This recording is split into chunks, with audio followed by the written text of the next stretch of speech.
প্রায় ৩ বছর পর আমরা একসাথে বেরিয়েছি। আমি ভাবতেই পারিনি এতগুলো দিন কেটে যাবে। আর এদিকে দেখো জল জমে কি রাস্তাতে কি হয়ে গেছে। আর এদিকে আমি এত বকবক করছি যে ও বলছে চুপ করে থাক। আর কোন ক্যাফেতে গেলাম আর বাড়ি যাওয়ার সময় এত পরিমাণে বৃষ্টি হয়েছে কি বলবো। Hello guys!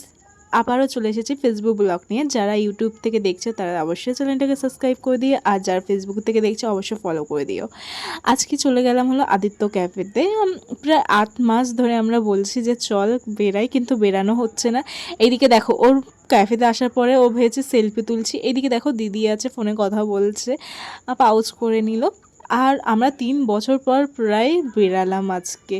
আর ৮ মাস ধরে আমরা বলছি চল বেরাই বেরাই বেরাই, আর ফাইনালি আজকে ৮ মাস পর আমরা বেরানো হয়েছে। একে জিজ্ঞাসা করছি দেখ ক্যামেরাতে কেমন লাগছে, এদিকে আমি নেকু নেকু দেখাচ্ছি নিজেকে, দেখ কতটা সুন্দর লাগছে আমার। এরপর হলো আমি বসে আছি চা খাওয়ার জন্য। চা অর্ডার দিয়েছিলাম ৩টে। আর এখানটায় না আমি আগেও একদিন এসেছি আদিত্য ক্যাফেতে। পিয়া বললো চল আজকে যাই আমরা আবার, আর তার জন্য চলে এসেছি আদিত্য ক্যাফেতে। এদিকে ওকেই দিয়েই আমি বলছি তুই চাগুলো আমাদেরকে দিবি। তা ও বলছে যে আমি কি এখানকার ওয়েটার? তা ওই নিয়ে হাসাহাসি করছি, বলছি হ্যাঁ তুই ওয়েটার, আমাদেরকে চা দিবি আমাদের জন্য।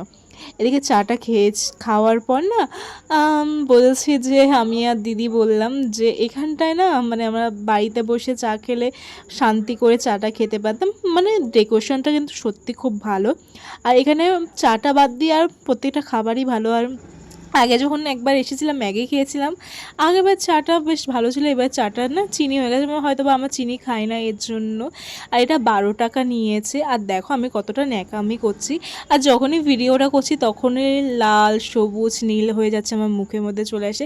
এদিকে আমি দুখানা আইসক্রিম নিয়েছি, এখানে ও 7 আপ নিয়েছে পিয়া খাবে বলে, আর আমি আর দিদি দুটো আইসক্রিম নিয়েছি।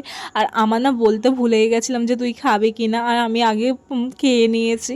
এই নিয়ে আইসক্রিম নিয়ে অনেক বকবক করছে। আর ভয়েসটা দেওয়া যাচ্ছে না, না হলে তোমরা কিন্তু অনেক কিছু খারাপ খারাপ যেগুলো শুনে কিন্তু তোমরা হাসবা, তাই আমি ভয়েস দিয়ে দিয়েছি। আর ও তো বলছে আইসক্রিমটা ঠিক অন্যরকমই মনে হচ্ছে। আমি বলছি চুপ করে থাক। এদিকে আমরা হলো চা আইসক্রিম খেয়ে আমরা বেরিয়ে পড়েছি, মানে ১ ঘন্টার মতন ছিলাম, কারণ রাত্রিরও হয়েছিল আর বৃষ্টিও পড়ছিল। আমি যখন এসেছিলাম তখন বৃষ্টি হয়নি। এদিকে দেখো নোংরা জল জমে গেছে আর ও পাটা উঁচু করে করে যাচ্ছে। এদিকে বলছে আমার ভিডিওটা নে, দেখ আমি যদি একটু ফেমাস হতে পারিস আমার ভিডিও নিয়ে। এদিকে দিদি হলো জামা উঁচু করে আসছে, এখানে জলটা লেগে যাবে তাই।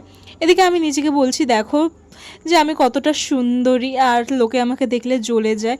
আমি কি করব বলো?